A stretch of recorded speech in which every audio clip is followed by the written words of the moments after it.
I'm going to throw in a wild card here, and I'm going to say Drazah. I think he's been a letdown across the board for them. He hasn't slayed. He's obviously not and should not be in a leadership role on that team. How many losses in a row? Oh, you're one loss away from tying Vanguard Legion at 13.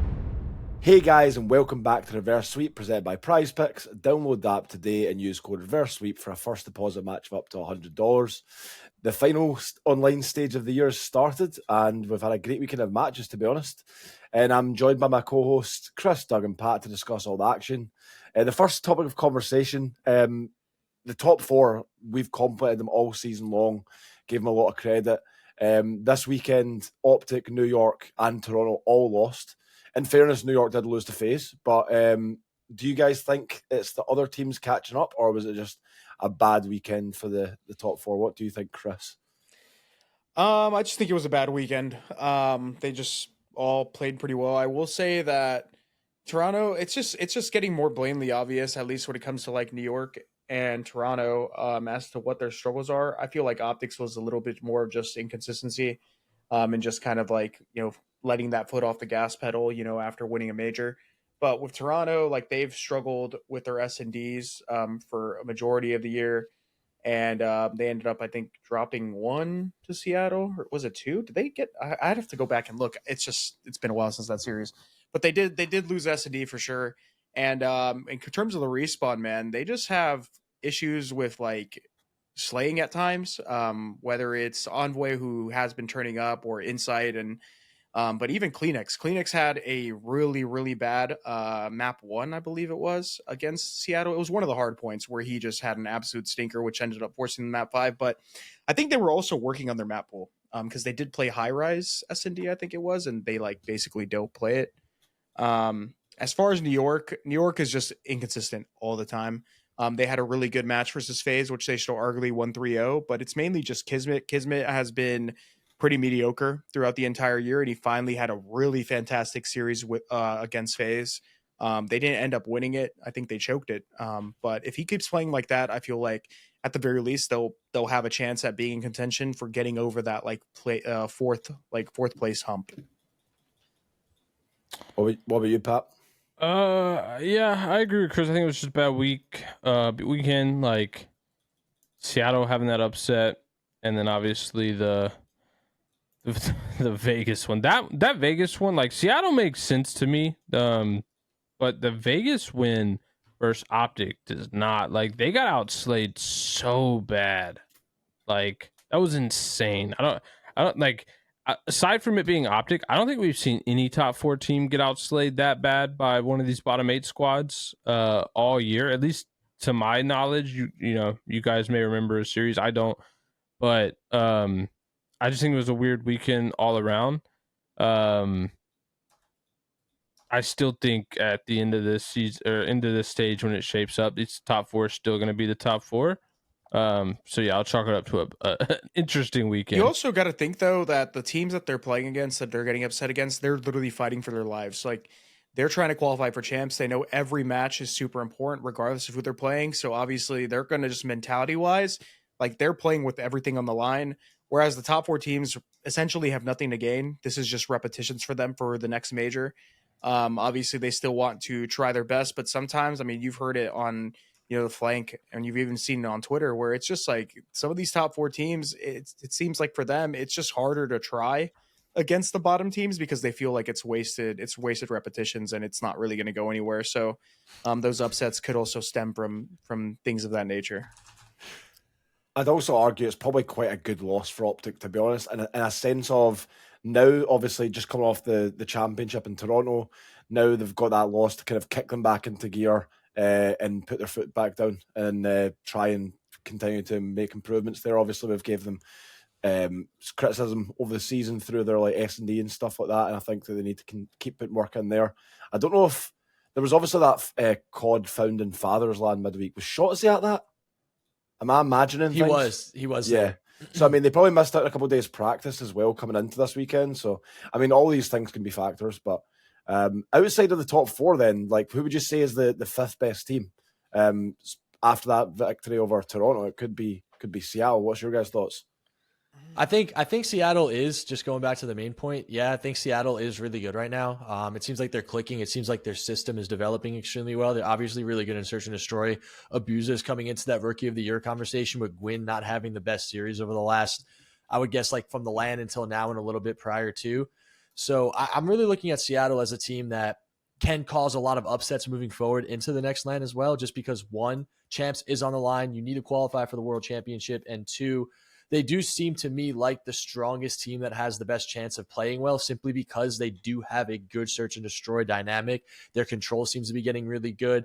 Abuza, like I said, playing that guy in Challengers last year, he was the only person that reminded me of Scrap, and I played in Challengers from Vanguard to MW2. So on LAN, I played against both of them, and he was very similar in his own way. When he gets in his takeover mode and he gets into that element, he's really hard to stop because he kind of does it all. Like, he'll play the hill, he'll play the cuts, he'll stay alive and play his life. He'll ego chow unexpectedly. He kind of has a very unorthodox way of going about it, especially when he starts feeling comfortable. So I'm looking at Seattle as a team that could definitely make upsets. As for Vegas, same thing with Johnny. I mean, everyone knows Johnny can shoot. I mean, he's always been a shooter down in Challengers. A lot of people since Vanguard were looking at his gameplay and saying, man, this guy shoots really straight. Like, he's got one of the straightest shots in the league. And to see him have his moment where he's dropping his 1.3, beating OpTic, just going back to your point, Mark, I think that and you too, Chris, I think that when you win an event, you naturally just sometimes take your foot off the gas, and it's kind of hard to avoid that, especially after, the founding fatherland too. I would chalk it up to that for OpTic. For New York, I feel like they just lost a really close game to FaZe. And then obviously for Toronto, it seems like they're trying some new maps, and they do have a little bit of weaknesses. They've showed inconsistencies at times, but overall they always end up with a great online split and a great result at a major. So I just think it was one of those weekends where they just got caught lacking a little bit. I will say that when it comes down to the fifth best team, I'm probably going to say Seattle, because just watching them play and develop over the last split and even at the major and even coming back, I feel like their consistency in terms of their play style is always the same. Like, the way they approach a map, the way they approach playing the game is never different. Like, they just always like over aggress. They play together as a team. It doesn't really feel like they're doing anything different. While sometimes I watch like a team like Vegas or even like Heretics or Ravens, where it feels like they're doing something different every time.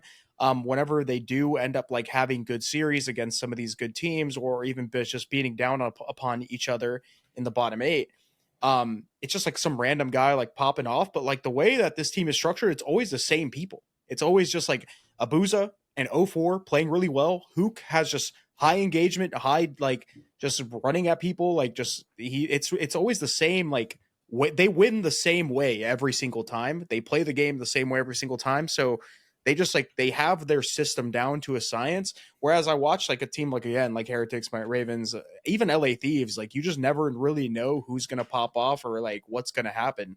We saw that this week with like the Ravens, right? Like the Gwyn's just falling off a cliff, and we're seeing Clay play really good and TJ play really good, and Fellows even playing a lot better, but Gwyn is just not playing well. So I don't know. I'm going to say Seattle, but every time we do this whole song and dance with who's the fifth best team, who's going to be it, they just fall off. So we'll see. But I think they've just looked really consistent as opposed to the other teams. I got Seattle and Thieves. I feel like they're kind of like tied in my book for fifth, sixth best. For me, it's like obviously the top four, those two, everyone else, and then Boston. That's kind of my breakdown right now. So yeah, Seattle's obviously looking good. I mean, I know we're kind of beating a dead horse at this point, but it still blows my mind that this Abuza guy was not running the role that he ran his whole career and was dominating in challengers, and they finally did it, recently. But still, it kind of goes to show like what wasted talent does in the CDL, and the kind of the big jump you see when players do excel in the roles they should be playing, and people making decisions for them that are holding them back. So it's good to see that he's finding success, and he's not my rookie of the year when you look at the whole year, but he's definitely making a strong case and closing out the year strong. He closes out the year strong, and like they get another like decent placing, and like they just continue their online success. Like, he's probably going to have a case over Gwyn, especially if Ravens do not qualify for champs, which they might not, as the way things are shaking up right now. I mean, I feel like that's a like recency bias though. Like when we look at the whole year right now, Gwyn has objectively been better than Abuza. Like Yeah, it's not for even now. close. For now, for sure. When we look at it from the whole year. Right now, obviously, Abuza is doing a lot better than Gwyn, but Gwyn still has him beat by a mile for at this moment. Seattle are in a good spot as well. Even going into like next season, obviously there's still the big fight for champs between the 5th and 11th teams, which we'll get into. But overall, Seattle are in a good place with like good talent there, where people will probably want to play with him. So even like next season, potential roster moves and etc. Like pack a bunch in the squad. I think that's one thing that Seattle, since their initial roster in the COD League, have done a really good job of kind of bringing in that young talent and having themselves in a setup in a position for future success as well. So, Mark, you're speaking of people wanting to play with Seattle. I have to say, I don't want to play with Chris anymore in Prize Picks because his picks are costing us. But I will say Prize Picks is America's #1 fantasy sports app with over 5 million active members. Get in on the daily action with your friends and become part of Prize Picks community today. But unfortunately, make sure you're not doing any power plays with Christopher Duarte because as you guys remember last week, was it last week or 2 weeks ago? We had each of us pick a player and either the more or less projection. I will say myself, Mark, and Doug, we all absolutely phenomenal picks out of us. And then Chris picks Brezzy less, and Brezzy absolutely world starred. So Chris, you all owe us $25 because you costed our power play. I didn't think Brezzy was going to turn up. He's been playing like poo, but he's actually been playing really well this last weekend. So, I mean, fair play, dude. Unfortunate. Honestly, it happens, mate. I've had some bad ones over the stage as well. Yeah, your last one going into the major was putrid, if I remember correctly. Exactly. I've had some. Was that the Fame one, Mark? The Fame one, yeah. That's up there.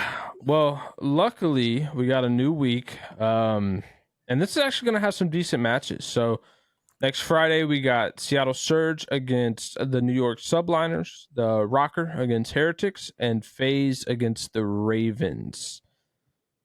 So how do we want to handle it? Do we want to do the same thing and kind of put our blame Chris again, or yeah, we should do it again. Let's not worry about blaming Chris. Again. That's just I'm down to do it again. Listen, Doug, I just have to see Chris redeem himself because this was the one. I'm looking at it like this past. Look at that. Look how perfect that looked. We all there was no stress in any of our picks, and then there's Brezzy.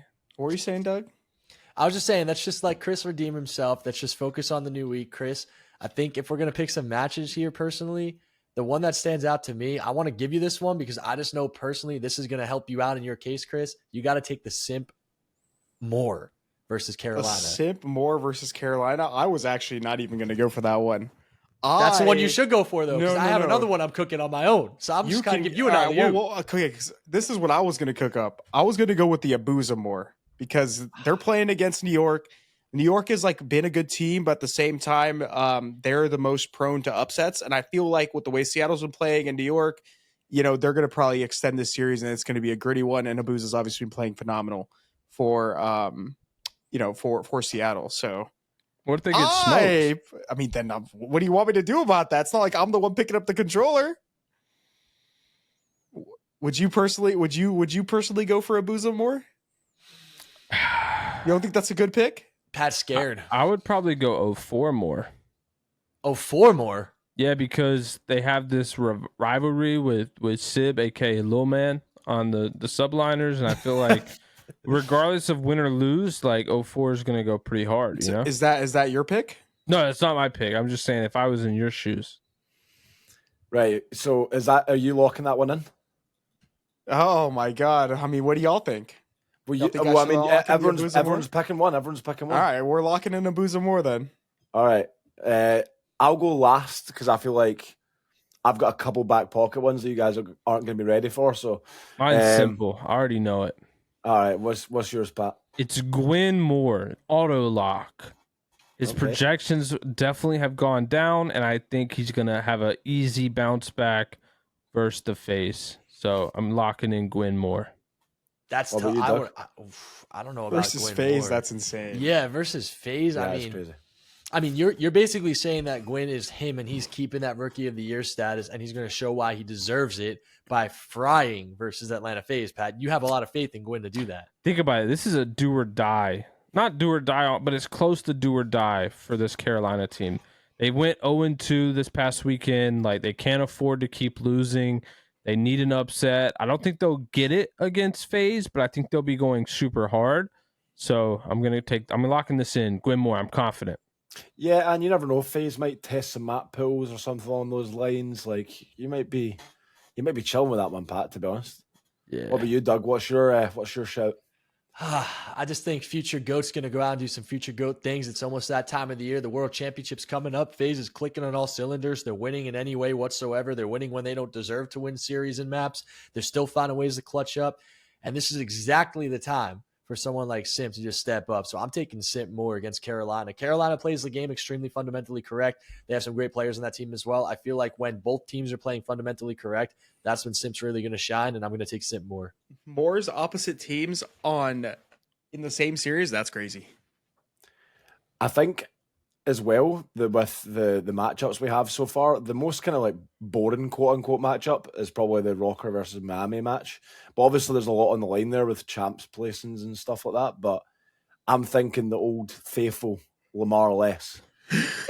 Lamar led. The old faithful. The old faithful, mate. It did never let us down. It was, but then it's like one of those ones where then again Lamar could just come in and just he's been getting a lot of hate. He's been getting a lot of hate the last weekend. I mean, I doubt it as well, but yeah, I'm thinking Lamar Less. Lock that in for me. So we're all good with those picks. We're confident. I'm confident in mine personally. I don't know if I'm confident with the Gwyn one, but I'm with you, Mark. I don't know about the Gwyn one because Simp is going to go have a listen, field guys. day. Most of my picks usually are on point. It's Chris that we got to worry about. Most of them. Well, I've only 99%. missed one. Listen, we heard it. We're locking it in. Abuza Moore, Gwyn Moore, Simp Moore, and the faithful Lamar Less. Accuracy. Yeah. Yeah, accuracy less. But lock it in. Prize Picks now features Rainbow Six Siege on the board as well. So you can choose stats like we do, maps 1 through 3 kills. Make your picks today and win up to 100 times your cash. Download the app today and use code REVERSE-SWEEP for a first deposit match up to $100. well, lads, back to the COD action, and one team today that is now, I guess, officially out of the champs running. Doug's boys at the Boston Breach. Doug, I've seen a stat that Boston are potentially going to be the worst team in CDL history if they don't start getting some wins together. So what's your thoughts? What's going wrong this weekend and what's been going wrong for the last couple of months? I mean, I feel like we talk about this a lot, but the last win they got, I believe, was with Asim and Slasher. So yeah, it's obviously been a tough period of time. What's went wrong since the most recent roster change? Everything's went wrong. I mean, for what is it? How many losses in a row? I think we've It's tied. like 11 or 12. Have we tied the CDL record, or are we approaching it, or are we at it right now? I think I saw you tied. You're one loss away from tying Vanguard Legion at 13. And the next match is against FaZe, I believe. Seattle, and then FaZe, if Yeah. I'm not mistaken. Yeah, so obviously we don't want that. We don't want that at all. I mean, I'm not a player on the team, obviously, but as an ex-player, as a person who's involved in the Boston organization, none of us want that here. That's the last thing you want to see. Everything has been going wrong. The heartbreaking thing about the last team that we had together was that they were actually really good in respawn. I'm pretty sure that in respawn, if hard points were about 50-50, control was pretty much dominant, especially in Karachi. And then in Search and Destroy, winless except for one map, but every game going 6-4, 6-5, absolutely no ice. That's the most heartbreaking thing I've ever witnessed in my life in Call of Duty. Honestly, to be able to be that consistently good in scrims, that consistently good in matches in respawns, that consistently good at winning rounds in Search and not winning a search, not winning a series based off of search is heartbreaking. And then to see the recent change, obviously Preston moving to the submachine gun from the assault rifle, bringing Major Maniac as a slow traditional main AR player, and then the first two matches not going well. It just seems like there's no consistency, there's no structure, there's no there's just too much changing, too much happening all the time, it seems, right? Like we've had roster changes all throughout the season since the very first split. We had a team for the first split, made a change right after that first split, made a change right after the second split, made a change right after the third split. We're on the fourth split now. It just seems like it's getting worse and worse and worse, and something has to come out of it. Some light has to come at the end of the tunnel at some point. But Mark, to answer your question, everything has went wrong. I mean, internally, you obviously seen some of the stuff on the flank go down publicly. Externally, you see the results happening now. It's just been a miserable season, to say the least. And there's no sugarcoating it. I don't like to shy away from things. I don't like to act like things aren't happening and act like everything's okay when it's not. But yeah, it's just been a terrible season. And the only thing you could honestly think of is looking forward to winning a series in the next split, taking every match as they come. I mean, if I'm a player on this team right now, I'm thinking like, dude, we are terrible and we got to do something different. Like everyone's got to look at each other and just maybe be honest and just say how you really feel. I'm not in the room, obviously. I don't know, but say how you really feel about each other. Cause man, like I've been on teams that win and it's hard for us to sometimes, I'm talking to you both, say how we really feel at times when we're winning. Like imagine when you're losing, right? Like Chris, Pat, imagine if we were in a situation like this where we're teammates in the CDL and we're on an 11-game losing streak. I guarantee you before it would get to that point, one of us three would snap on one of us. Like Chris, you'd probably do it. Pat, you would probably do it every day. Maybe I'd be somebody would do it, right? Like we would be pointing a lot of fingers at each other, yelling at each other, screaming at each other, telling each other, like there would be some sort of a massive intervention between us three. Like I just know from us as experience playing with each other. So for the breach, man, like something has to just shake up with the core itself, like that's in that room, to figure out a way to just bounce back and get a win. And yeah, you don't want that. You don't want that, Pat. You don't want to be going down as the most losingest streak in CDL history, right? Like, yeah, it's just one of those things where you want to win a match and then obviously look forward to the next season and get some form of morale in the right direction. They're fighting for their respect at the end of the day at this point. Yeah, like champs is essentially their is gone now, and this next event is essentially their champs. You know, they, even though it's looking bleak at the minute, they need to fight to somehow, some way get a decent result at the end of the year, even if that's like a top 6 placement. I think they'd probably take that at the minute. But I mean they got player stock to think about too. Yeah, like, exactly. You can't just keep getting shit on. Well, where everything went wrong for the Boston Breach this weekend, and just in general in the season, you want to where you guys can't go wrong at home? By hitting the subscriber button. Make sure you guys subscribe to the channel. There's a ton of you guys that watch the reverse sweep that are not subscribed. And unless you want to end up like the Boston Breach, you know, not go to champs, just make sure that you guys subscribe, because you guys need to make sure that you're in the know with the reverse sweep. No, I respect it. That was a banger. That was a banger plug out of Chris. I double down on that. You know, I don't like it, but I have to respect it. I definitely double down on that. Subscribe to the channel, guys. Yeah, you took a leaf out of Pat's book there. That was a great segue, Chris. Good stuff. Yeah, I had to. It's too easy. It just fell right in my pocket. You know what I mean? I mean, I'd be subbing. I'd do anything to avoid being the current Boston Breach. Yep. We've actually got some questions, not specifically from the chat, but we've got some different little topics to discuss. First of all, I want to ask you guys, what do you think the top 3 best players in the CDL are currently? Mine's pretty easy. Go ahead. You first. You got yours. Simp,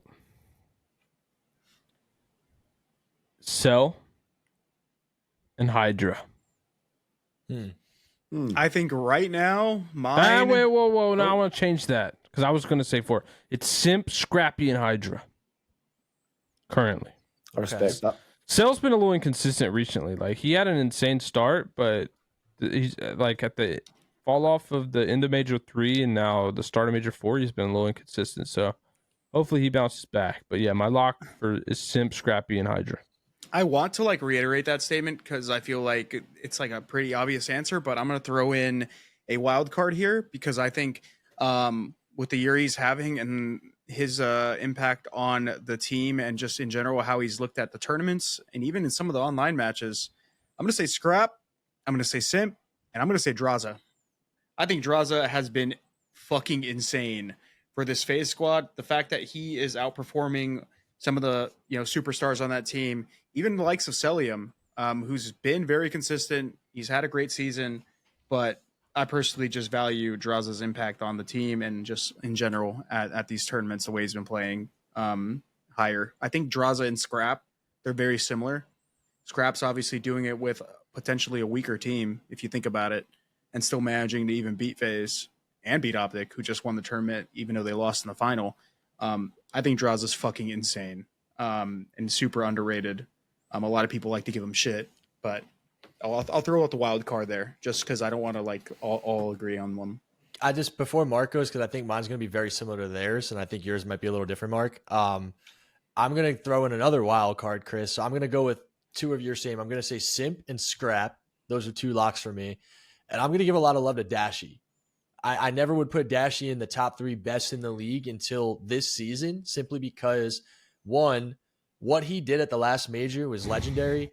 2, he's putting up impactful stats. And 3, his team is winning and he's playing objective as well. He's kind of doing it all, and his comms are incredible. There's not really much weakness to Dashy's game that I'm watching when I see him play in any matches that he's playing. And he's obviously very consistent with his slaying, but they've had consistent results all year. They've done amazing in the online splits. What are they, top 3, second, and first? He got his 99 overall card. I'm not a stats guy, but a 99 overall card with a W is the pinnacle. That's what you're looking for. And I think he's trying to follow in Formal's footsteps for this OpTic banner. So right now, currently, I want to give some love to Dashy, and I'm going to say he's in the top 3 with Simp and Scrap. I completely agree with all of you. I think all the players I've mentioned definitely are in the conversation. I don't think there's any he shouldn't even be talked about. But for me, player that I feel like we missed is Shotzzy. So I'm putting Shotzzy in my top 3. I'm putting Scrap, and I'm finishing off with, I completely agree with what Chris said as well about Drazah. I think he's underrated. And although I feel like Simp is probably always in the conversation, I would say currently in current form, I'm going to put Drazah in the top 3. And that's my top 3. Drazah. You must have not watched today, Mark, because Lord, Shotzzy was not looking good, but but they've just came off a win. Hungover, they got the championship hangover. He was incredible at the major, though. He was incredible. He was playing Black Ops 2 a few days ago. He was incredible. He was incredible on Sunday. Yeah. He's good. I'm not going to take it away from him, but he needs to do that so much more, because he definitely has the potential to. That's the fear I have for this OpTic team, because if you've seen the videos of since the event, their listenings and all that stuff, the intensity and energy that they had, the level they were obviously playing at in that moment, they're not going to be able to recreate that in the online environment. Which, I mean, if you compare them to a Toronto Ultra, where they're kind of the same, I'd say their comms don't really they stay in that kind of level sort of. Yeah, they sounded different, bro. Those listenings were insane to watch. Flying at people. It was mental. Yeah. The next one is top 3 underwhelming players so far this year. I feel like I want to start off with you, Pat. Who do you think the top 3 most underwhelming players are in the CDL this season? Man. I mean, first and foremost is absolutely Priesta. I don't think there's any doubt in my mind it's Priesta.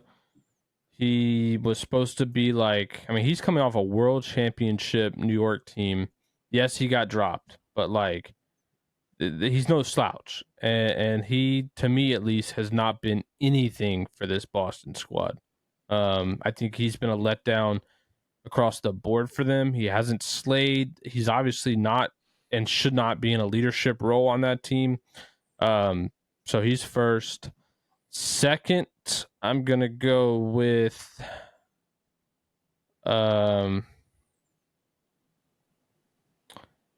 kind of want to say Envoy, as weird as that is. I know Envoy had a bad stage and he was pretty consistent overall, but Envoy also on his Thieves team was a star. And I kind of expected him, outside of just Major 1, to be a star on this Toronto team. And I feel like I haven't seen enough for him as high hopes as I had. And obviously this is only up until this point, so maybe, that changes. And then third third's kind of tough. I would probably say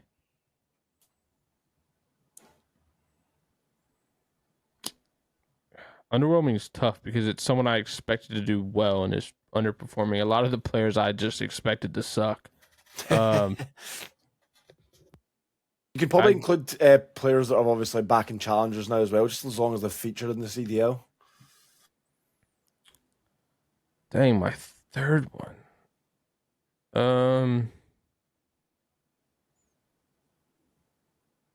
Maybe Linz? Is that fair to say?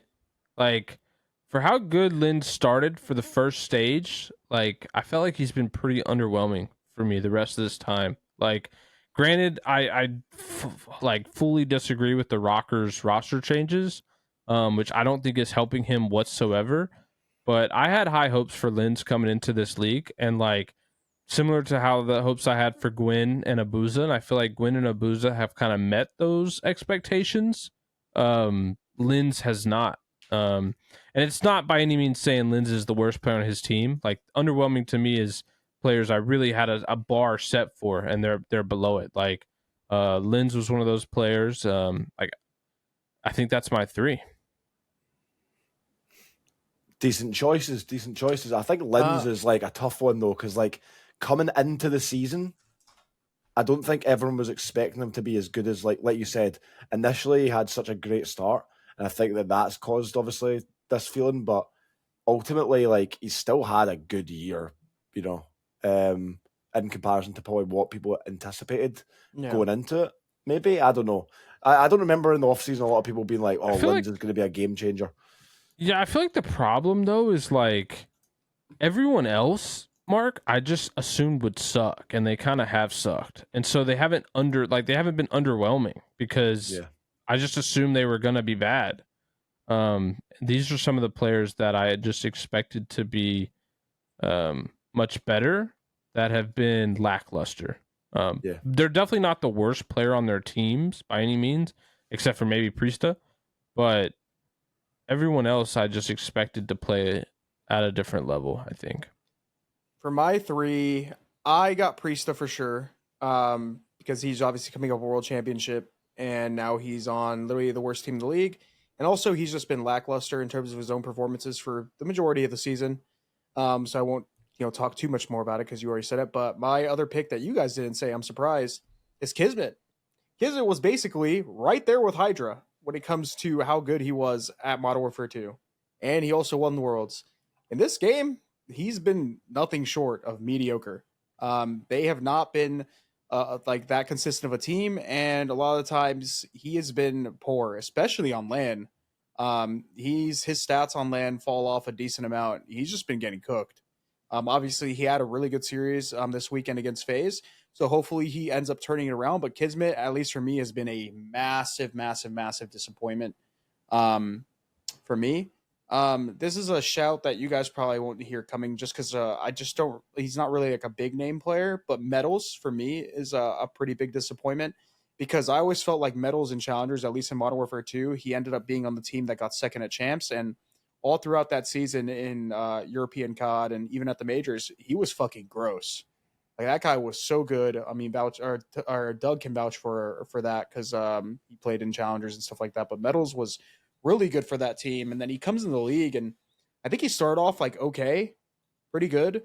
People were like, "Oh, this guy might be a top 5 sub in our league right now," and then he just goes on a streak of literal 0.5s, 0.6s, just getting absolutely cooked. So bad to the point where he's now an AR, and he was a sub player. So to me, like, he's a pretty big disappointment in terms of like where I expected him to be as a player now. But yeah, those are my three. What about you, Doug? Well, I'm going to exclude Boston from this conversation. I mean, we are the worst team in the league, so I'm not going to sit here and harp on our players, when they're down. I'm going to exclude them. I think the first one I'd want to start with would probably be Lamar accuracy on Minnesota, just because, not because of the stats. Like, obviously, I don't expect him to put up the best stats, but what I always expect from accuracy is a team that's near the top always. And I know this year you have the top 4 argument, and they made some changes and some tweaks, but I just haven't really seen much from accuracy all year. in the ways that I expect. Like I expect him to have 0.8, 0.9s, but having some insane plays in search and destroy, having some impactful, objective based kills in respawn. But I haven't really seen too much of that. I know in the first half of the year he was putting up numbers, but it just seems like the team dynamic was never making sense. So for me, I would say accuracy, and this is in no order too, but I would say accuracy, and then just going to some other rosters, maybe fame, just because I expect a lot from Kevin, knowing him from challengers, and he's kind of like a great player that could fill any lane. He could run an AR, he could run a sub. He has like good pacing. He'll play objective work, and I feel like he's kind of set up with Estriel and his sub duo and his AR with Connor, Diamond Con. And then the third one, I'm just going to stay with LAG here, Assault. And he's not playing in the league right now, but I just feel like with Assault as well, like he's a world champion MVP. He has amazing comms. He's a great team player, but it just seems strange to me that when you put that roster dynamic together, it wasn't seeming to work just because of the history of these players and how they play. And I also don't want to say the same as you guys as well, because I do think 99 Kismet last year was crazy, and we haven't seen anything like 99 Kismet either this year too. So I honestly though, I think a lot of it comes down to the roster dynamic. Like part of me thinks like, what if Priesta still played on New York subliners? Would there be resemblance of 99 Kismet again this year? Because Sib and Priesta have two completely different playing styles. Like Priesta is more of an enabler, whereas Sib is more of the I'm the one who wants to be enabled with the way that they play the game. So I wonder if that hinders Kismet in a way, even though their team is still looking really good. It's just one of those things I think about, like how you just change one player on a team and how it affects everyone on the team. So those would be my three in terms of underwhelming. But a lot of it to me honestly comes down to the players that are on the team themselves and how they work with each other. I completely agree with you, Doug. I think Kismet's like a solid shout. I'm going to be a bit different though and name some people that haven't really been mentioned. And majority of these guys are now no longer in the league, so I guess that's a sign where things went downhill. But I think number one for me, most disappointing over the entire season, definitely has to be Awakening. I mean, he used to be, 1.4s, it felt like every series at one stage. And when he spawned in this year, it looked like a completely different player. Didn't deliver at all. So, yeah, I feel like he's number one, clear cut for me. Number two, I think it's tough because he didn't actually get that long in, Boston. But for me, I'd say Pentagram would be my second because, I mean, it's been years. People have been saying, like, Pentagram deserves his opportunity, deserves his chance. And although he comes into a not a great squad, beforehand, they weren't exactly winning events, but he comes into a poor situation, but also doesn't really do anything with the opportunity he was given. So for me, I've got to go Pentagram. And then third, although they were still good with him on the roster, and I had really high hopes for him coming into the season because he was one of the players that I was actually scouting when I was still looking and working with LAG in the off season before I left. Purge is probably my number three. I thought he was going to be a lot better than what he was when he was in the league. And although I do think he, brought a lot to the table with that roster, ultimately wasn't performing anywhere near to, be able to be in the CDL. So those would be my top three. Oh, another shout that we haven't talked about in a bit was also Goddard X, dude. Goddard X was so gross in challengers for such a long time. And then he gets in the league and he was he got in the league again rather. And he was terrible. Just so bad on that Carolinas team. And then he obviously ended up retiring. But I mean, that's just another tough shout. I just got reminded of for some reason. This year's been so long when you think about it. Yeah, it's actually it feels like an eternity. Really has, yeah. It feels like an eternity ago that God RX was playing. I completely forgot he was on the roster, to be honest. It's because he retired. Like if he was still playing in challengers, we probably would have remembered. But he just quit after. This is probably a good time to segue to the next topic. It is top three players that should be in the league. Number one, Dylan Rex. He's been playing challengers for a long time, and he's always been good. And he's always been on great teams, and he's always like a really highly rated Slayer type player. And now he's on the FaZe Academy. They've been going to events. They've been winning a lot of online tournaments. They've been winning at events. He obviously just won his first Challenger LAN finally. But I feel like he's always one of those players that's been quiet, He doesn't make a lot of connections, so it's always been hard for him to kind of like, get his name out there. And he's always teamed with like the same circle of players, I guess. Like he always teamed with Phantoms, who's been in and out of the league for a long time. I think that's his cousin. No bullshit. So, yeah, but he's finally he's been on his own for a bit in terms of like who he's been teaming with, separated from his duo there. And he's been finding a lot of success in this game.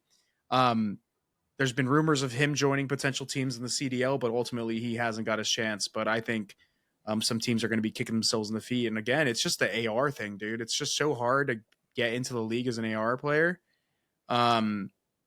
Second, I am going to say, I want to say WeeMan.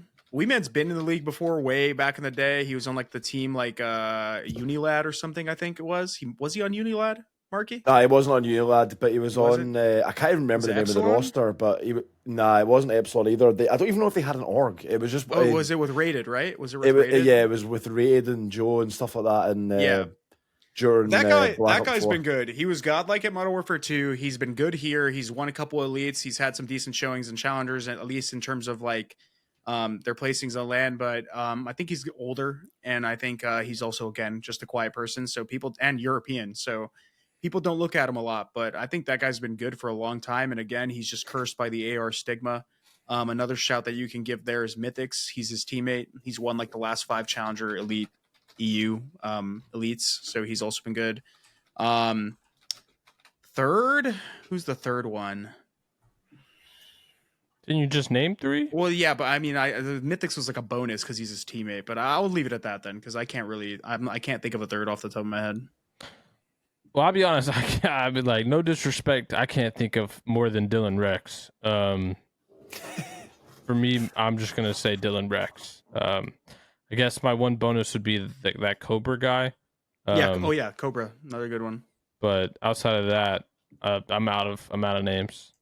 I'm gonna give you 3, and I think you guys are gonna get mad at me for this, but I'm just gonna take the 3 core from FaZe Black, Exceed, Brack, and Dylan Rex, because there's something to be said about a system that works consistently with whoever you put into it. Brack and Exceed won with Asim and Kremp. Asim and Kremp go to the league. Brack and Exceed bring in Dylan Rex, and I believe Joe Deceives. They get second. Joe Deceives gets back into the league, and then they bring Asim back and they win again. So it just seems like Brack and Exceed are the common denominators on a team in a system that's winning consistently. Their challenger placements are first, second, and first.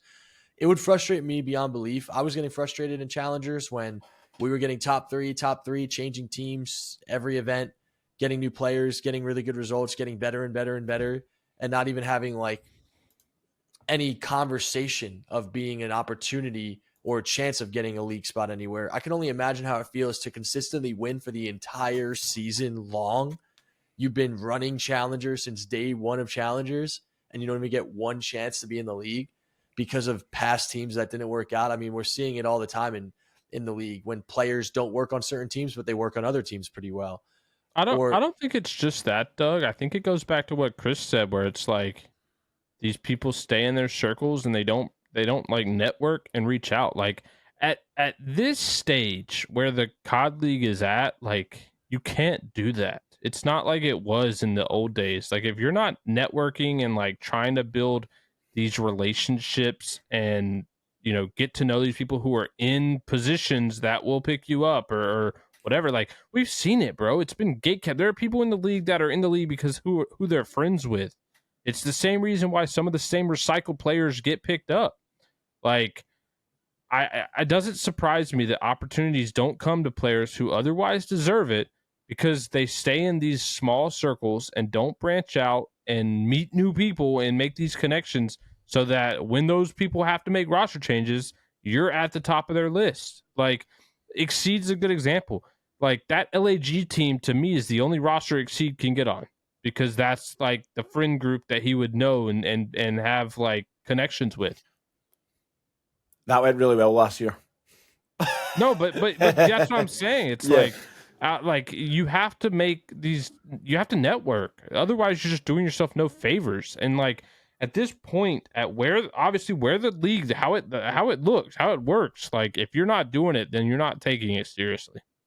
It just is what it is. No, 100%. I mean, like, even just going back to that, I think that coaches now in the CDL, obviously they're looking at your gameplay first and foremost, but they want to find out if your personality will like mesh with the team as well. Like that's definitely a factor. So like outside of just making the connections and being in the conversation, it's just good to give more information to like the coaches and stuff like that, where they can actually see if you're going to fit in the team on like a personality level outside of that as well. But yeah, 100% agree. I think that it's a fucking weird situation right now, where you've got a lot of players who, to be honest, I'm looking at the list of Challengers players right now, and there's so many players that deserve a spot. But like you said, one of the biggest things is just getting your name out there and talking to different people. Yeah, like who are they friends with in the league? Yeah. Like that matters. That genuinely matters. Yeah, 100%. So what was your three? Oh, you just had Dylan Rex And Cobra, and that's and it. Cobra. All right. I'll give you mine next. So mine would be, I'm going to fling Cobra in there. I've just recently started coaching him, and he is unbelievable. He's got to be in the mix. Then I'd probably have.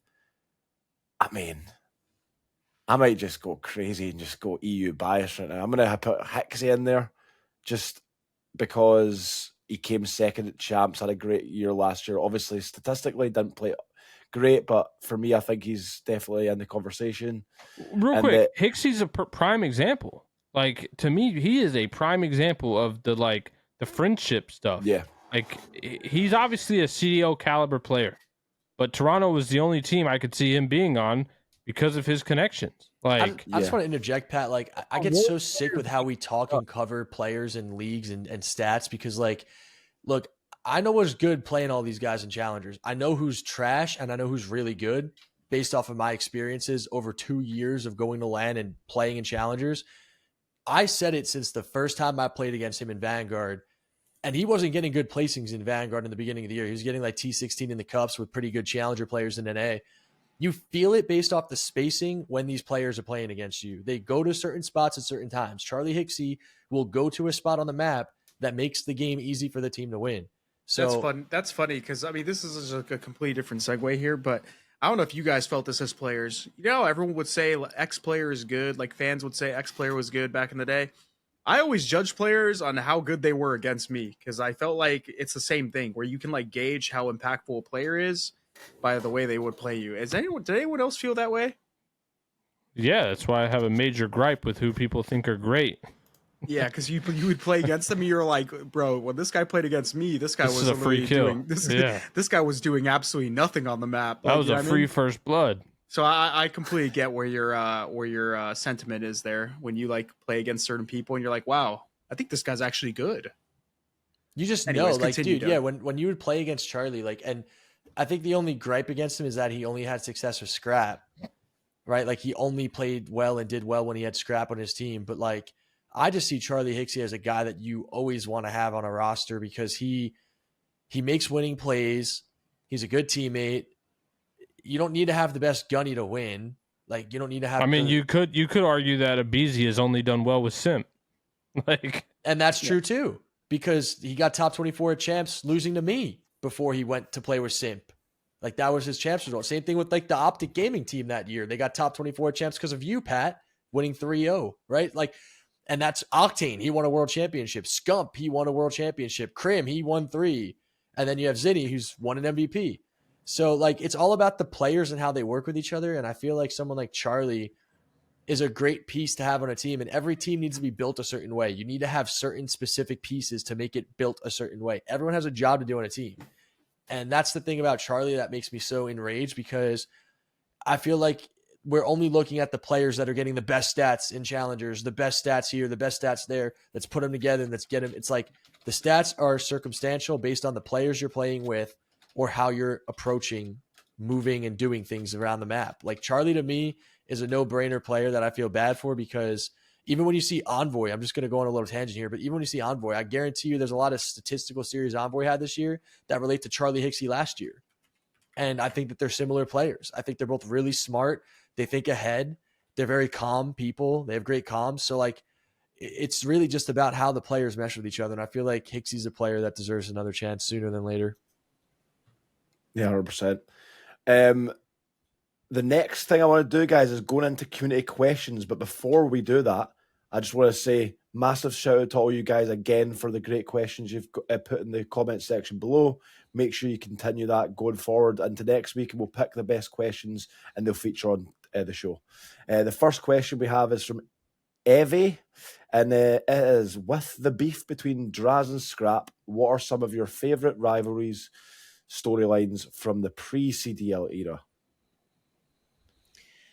I mean, Nade Shot, Shit. Patty P, or Patty P versus OpTic might have to just be one in general, to be honest. Might be my number one, to be honest. I mean, that Farico Envy one was Ooh. pretty good. Yeah, that's true. That's true. I mean, Go Envy, yeah. It's a while back. Who would I say is mine? Fuck, dude, this one's hard because I know you guys just named two of them. Like, get back to me. I need to think a little bit more. I'm actually terrible with this. what about you, Doug? What's your favourite rivalries pre-CDL? I mean, in terms of like, are we talking like, because you guys are talking like specific like grudge, player versus player, drama versus drama with one individual, or like, I guess with the Freako one, It they could all be went anything. rogue.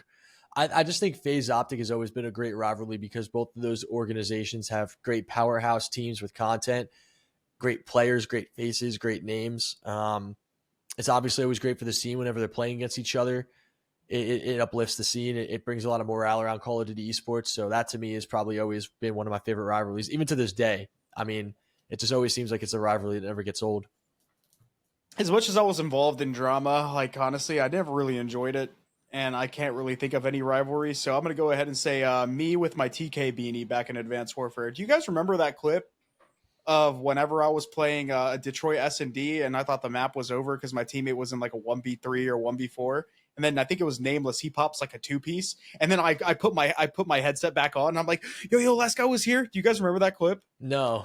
Honestly, That I clip is don't. hilarious. That clip is so funny.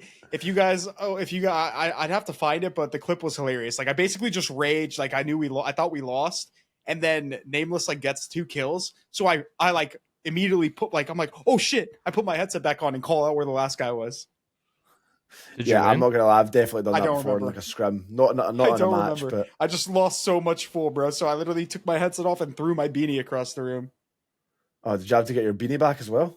No, I just got the headset on. I was just Yeah, I think for me, I mean, those are all good. I think in Europe, I guess, because I'm always given a bit of a European twist. TCM versus Epsilon OG beef. We used to hate each other. Really? But I mean, I guess it wasn't really that. I'm definitely not one of the biggest of all time, though. All the when Damon left and all that sort of shit, that was all when it was crazy. yeah. The choo-choo train, etc. Moving on to the next question, we have Brandau saying, biggest takeaway from the weekend is someone needs to pick up Dylan Rex right now. He has been arguably the best AR in Challengers this season, and he just ran this Toronto event. I mean, we've been talking about him already. We've been gassing him up. I think that he definitely is one of the guys that's in the conversation. Will teams make changes now? Do you think a team makes a change like right before champs? I hope so. I hope so. These teams are terrible. I will add, you want what's tough though for him? It's like, and this is totally on him because he just has to be consistent, and he's been consistent for a long time. But like the level of play that he's at right now, it's like I feel like if he did join a team that was decent, you would see his impact. But now it's like we're going into a completely different game, and who knows like how he's going to develop as a player. Obviously, that's going to be on him. He can't help that, whenever he gets the opportunity, he needs to rise to the occasion. And I'm sure he will get an opportunity if he doesn't get one now.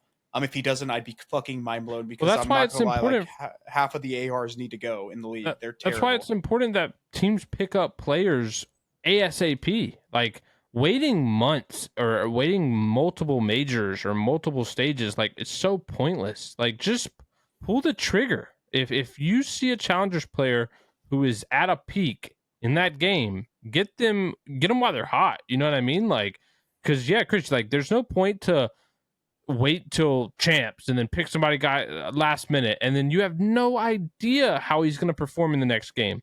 Like, look at Kismet, for example. Kismet was insane last year in MW2. if you would have picked him up, like hypothetically, he was a free agent. If you would have picked him up, gone into the new year, you would have got a fraction, right, of Kismet's potential, because games are different year to year. Like, you have no, you're rolling the dice with every player for how they're going to perform outside of like a few staples. Like, Yeah. you make the moves and take advantage of players who are good. I mean, look at at their peaks in that game. Look at players like Pharaoh, rest in peace, and Awakening. Florida was a meme team. Like, they picked up Awakening and Pharaoh, who were godlike at Modern Warfare 2. Granted, it was online, or Modern Warfare 2. Sorry, Modern Warfare 2019. They were fucking godlike in challengers. Pharaoh was winning a fuck ton. He was obviously like one of the best players in that game. Like, whenever he would play pro eights, anything like that, he was godlike. He was like first pick all the time. And then Awakening came about in that game. Nobody knew who he was. People thought he was cheating. Like, that's how good he was, but it was console. And obviously you couldn't really cheat like that back then. But he came into the league and he won a championship for Florida. Granted, it was online. Like, bro, when people are really good like this and they're on fire, like, you have to do it, bro. Like, there's no reason you should be keeping some of these players. Like, I really hope the mentality changes, because people genuinely don't know what they're doing in when it comes to roster building. Yeah, I'd actually like to see teams making changes, like just even right before champs, if it gives them that slight chance of being able to come away with like more than a top 6 placement, which all these teams feel like they're kind of stuck to. But like, even speaking from experience personally, we had a situation before champs on Vanguard where we could have put Scrap onto the roster, and we didn't do it. We end up obviously keeping the squad that we had throughout the entirety of Cold War.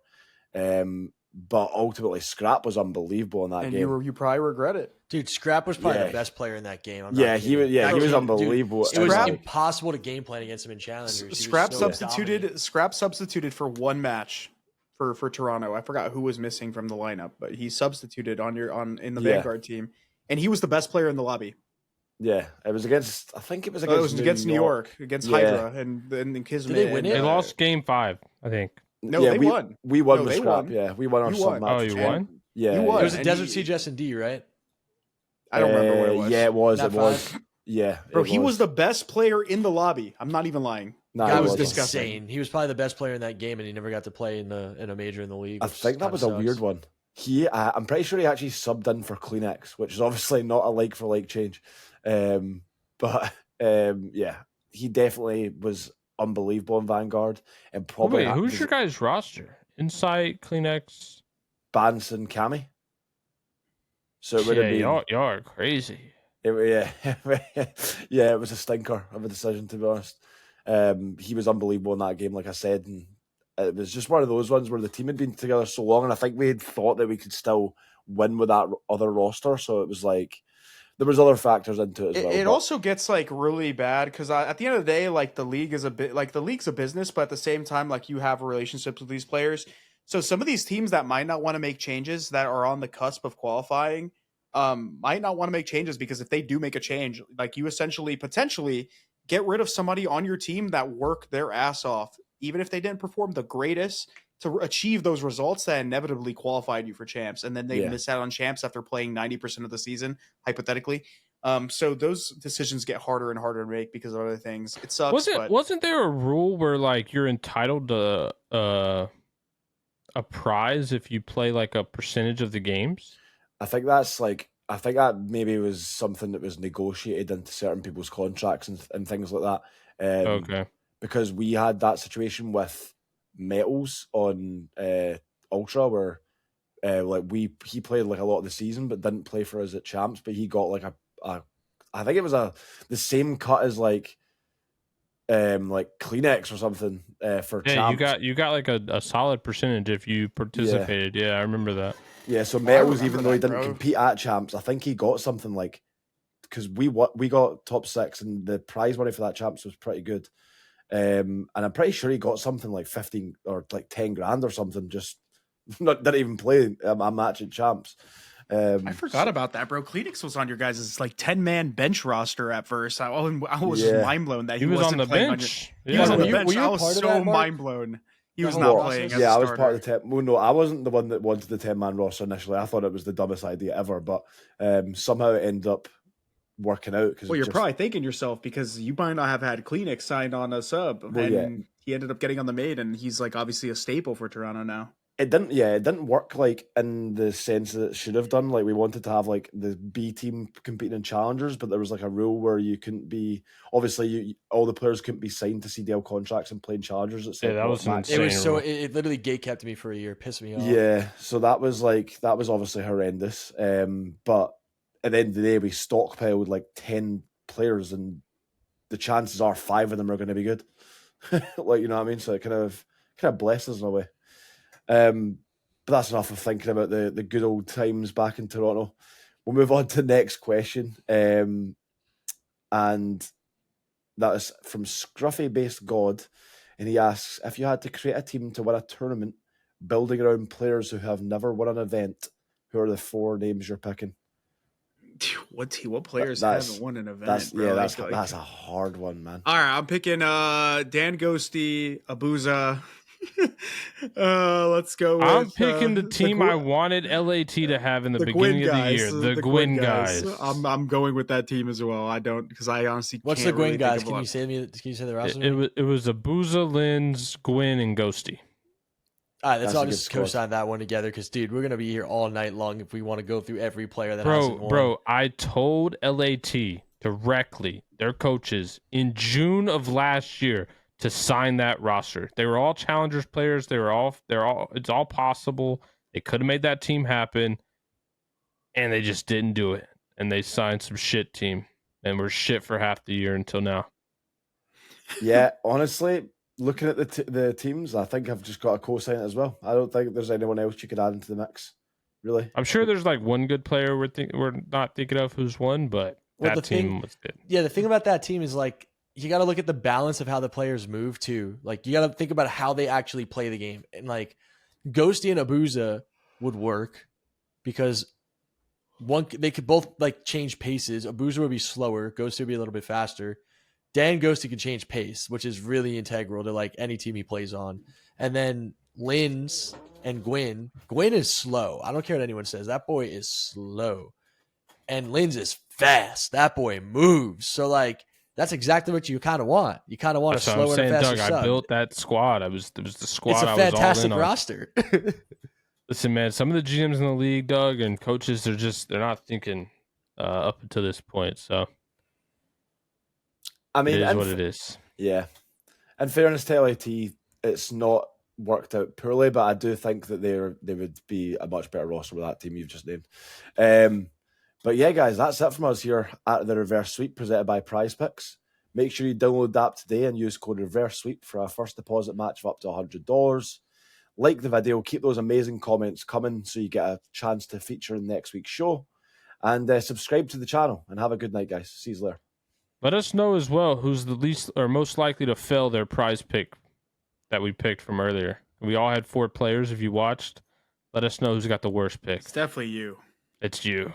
I think it's you, Pat. I'm not going to lie.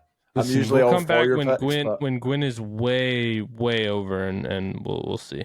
All right. Okay. All right, guys, that's it. See y'all later.